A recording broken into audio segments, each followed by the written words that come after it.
Hello, this is Earl Nightingale, and this, The Magic Word, is the first of your Lead the Field messages. Now, before we start, I'd like you to know that I'm not going to try to tell you how to live your life. That's none of my business, nor is it anyone else's business. That's your business. Nor is Lead the Field a collection of pleasantries, platitudes, and Pollyanna. It is, in fact, a summation of more than 20 years of research on one subject, and that's why I do only about 5% of the people do so well in life, while about 95% do not. Now, the first thing I want you to understand, if you don't already, is that there is a way to live so you'll be successful every day of your life. Success is not a will-o'-the-wisp that comes to some and not to others because of fate and chance or luck. And if you've held this idea in the past, now would be a good time to get rid of it. Success in life can be predicted with absolute certainty. You can have the things you want, all of them. And you'll have them if you make these messages a part of your way of thinking, a part of your way of life. If you give a blueprint to a skillful builder, do you think it'll be a matter of chance or luck that he'll complete the structure successfully? Of course not. He merely begins at the beginning and follows the plan step by step to the completion. That is what Lead the Field is. It's a blueprint to success. If you will follow it, the results will be automatic every time, with every person. Now let's go to work with the first message of Lead the Field, the magic word. The experts call it the most important word in the language as far as results we get from life are concerned. The most important word in this or any other language. And the magic word is attitude. Attitude is defined as the position or bearing as indicating action, feeling, or mood. And it is our actions, feelings, or moods which determine the actions, feelings, or moods of others toward us, and which control to a surprising extent our success or failure. It is then our attitude toward life which will determine life's attitude toward us. Now, what does this mean exactly? Well, everything operates on the law of cause and effect. Everything we say or do will cause some effect. Now, we're charged with producing causes. The effects or the rewards of our actions will always take care of themselves. That's why I say success can be guaranteed and will come to us every time if we live in a certain way. Good attitude, good results. Fair attitude, fair results. Bad attitude, bad results. You see, each of us shapes his or her own life, and the shape of it's determined by our attitude, the attitude we hold most of the time. Sounds simple, doesn't it? But it's not quite that easy. For most of us, learning this new habit takes time, but once it's mastered, our daily lives will become as changed as if we walked out of a dark tunnel into the bright, clear light of day. A person with a poor attitude toward learning, for example, in school or afterward, isn't going to learn very much until he or she changes that attitude. Now, I know you can think of examples of this in your own life. If we take the attitude that we cannot do something, we generally will not do it. An attitude of failure, and we're whipped before we start.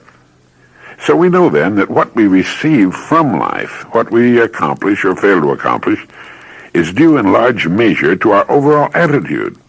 William James of Harvard, the great psychologist, the father of American psychology, said the greatest discovery of his generation was that human beings can alter their lives by altering their attitudes of mind.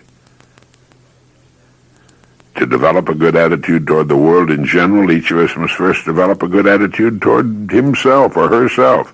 We can't give to others something we don't have.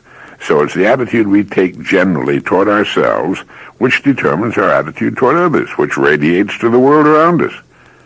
When you see people with a poor attitude toward others, you can be sure they have a poor attitude toward themselves. They don't like themselves very much. They're unhappy about something. A happy person reflects happiness in his or her attitude. A person with a poor attitude most of the time is unhappy and frustrated most of the time, and a human magnet for unpleasant experiences. When they come, as they must because of his or her attitude, they reinforce that poor attitude, thereby bringing more problems and so on. The person becomes a self-generating, doom-fulfilling cycle. But for the person with a good attitude, the same principle holds true in reverse, expecting the best And that's what that person gets most of the time, the best. Now, why would a person persist in a poor attitude, expecting the worst? Well, we're so familiar with ourselves that we tend to take ourselves for granted.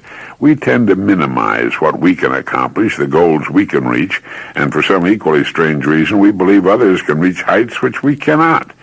We tend to overlook the fact that there's an enormous undeveloped potential within each of us, a great reserve of talent and ability which we habitually fail to use. There are millions of human beings living narrow, darkened, frustrated lives, living defensively, simply because they take a defensive, doubtful attitude toward themselves and, as a result, toward life in general. Attitude is the reflection of a person. What's going on the inside shows on the outside. One's attitude is incalculably powerful. It can bring about marvelous results for us, but we must train it patiently day by day. Now, for just a moment, let's talk about people, successful people who go sailing through life from one success to another, and who, when they occasionally fail at something, shrug it off and head right out again. No matter what a person does, wherever you find a person doing an outstanding job and getting outstanding results, you'll find a person with a good attitude. These people take the attitude toward themselves that they can accomplish what they set out to accomplish, that achievement is the natural order of things, that there's no good reason on earth why they can't be competent and successful. They have a healthy attitude toward themselves, and as a natural result, toward life and the things they want to accomplish. Because of this, they achieve some remarkable things and come to be called successful, outstanding, brilliant, lucky, and so on. They're quite frequently no more brilliant or talented or lucky than the majority of the people by whom they're surrounded. But they have the right attitude. They find their accomplishments not too difficult simply because it seems so few others are really trying, really believe in themselves. Successful people come in all sizes, shapes, and colors, and in widely varying degrees of intelligence, background, and education. But they have one thing in common. They expect more good out of life than bad. They expect to succeed more often than they fail, and they do. When you want something worthwhile, take the attitude that there are a lot more reasons why you can have it than why you can't. Set out to earn it. Go after it. Work at it. Ask for it. And 9 times out of 10, you'll get it. Now think about this. Our environment, the world we've created around ourselves, and we've created it if we've been adults for any length of time, is really a mirror of our attitudes. If we don't like our environment, we can change it by changing our attitudes. The world plays no favorites. It's impersonal. It doesn't care who succeeds and who fails, nor does it care whether we change or not.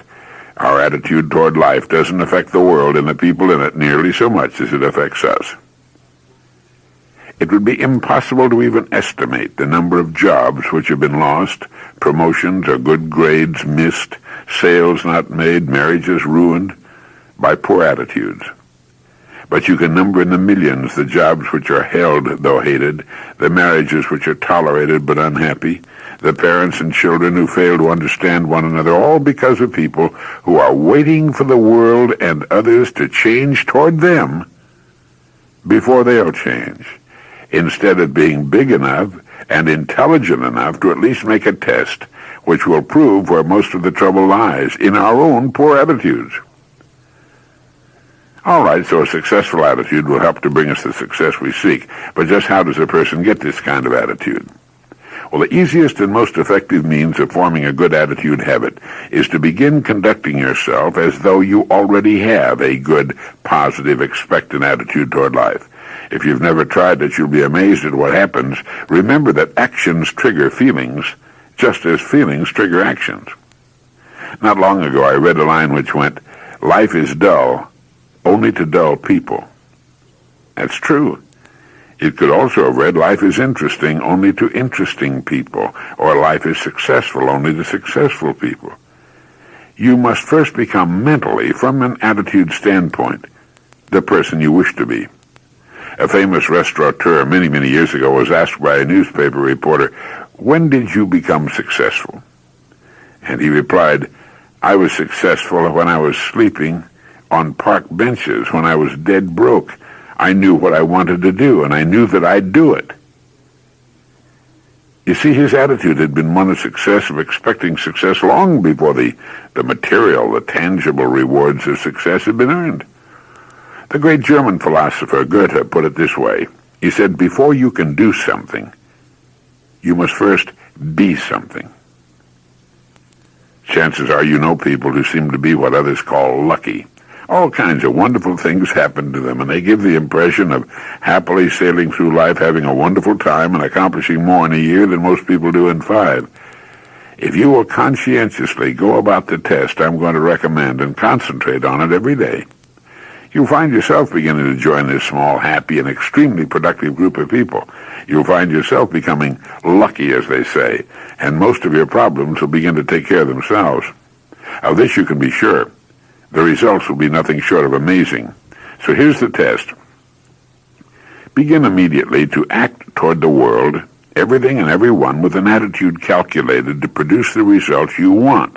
That is, if the result you want is more success in what you're doing, act as though you're already in possession of that success. If you want others to treat you with admiration and respect, treat others with admiration and respect first. Treat every person as the most important person on earth. Do this for 3 excellent reasons. 1, as far as that person is concerned, he or she is the most important person on earth. 2, because that's the way human beings ought to treat each other. And 3, by treating everyone this way, we form an important habit.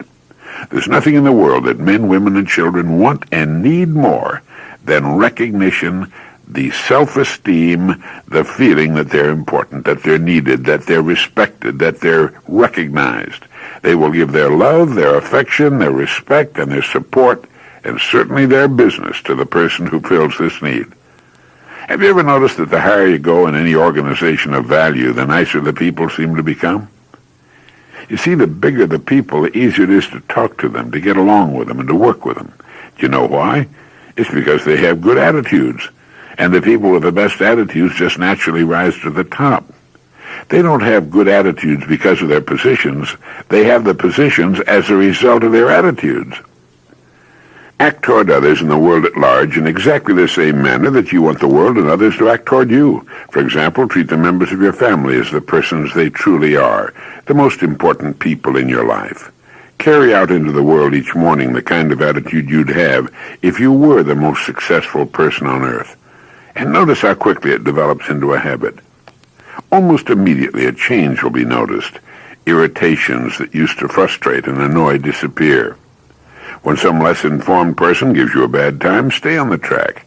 When someone cuts in front of you with his car or acts in any other manner that shows his lack of courtesy, don't permit yourself to drop to that level. Don't let his or her unhappiness make you unhappy. Don't let them control your attitude. When you begin to develop better attitudes, you should realize you've already placed yourself on the road to what you seek. You're well on your way to joining the top 5% of the people. You've prepared the ground and planted the seed. You've made of yourself an embodiment of that which you seek.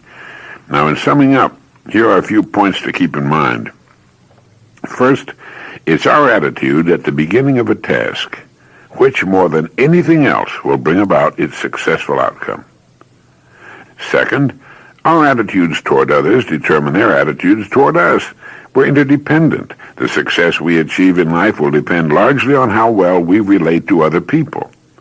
Third, before you can achieve the kind of life you want, you must think, act, talk, and conduct yourself in all of your affairs as would the person you wish to become.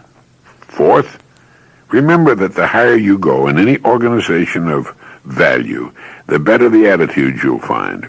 Attitudes are not the result of success. Success is the result of good attitudes. And finally, the deepest craving of human beings is for self-esteem, to be needed, to feel important, to be appreciated, to be recognized. When you treat every person you meet as the most important person in the world, both of you benefit. To make these important principles a habit-knit part of your life, here are some suggestions.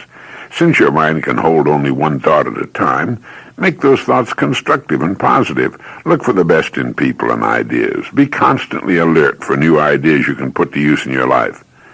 Don't waste time talking about your problems or your poor health unless you're talking to your doctor. It probably won't help you. It cannot help others.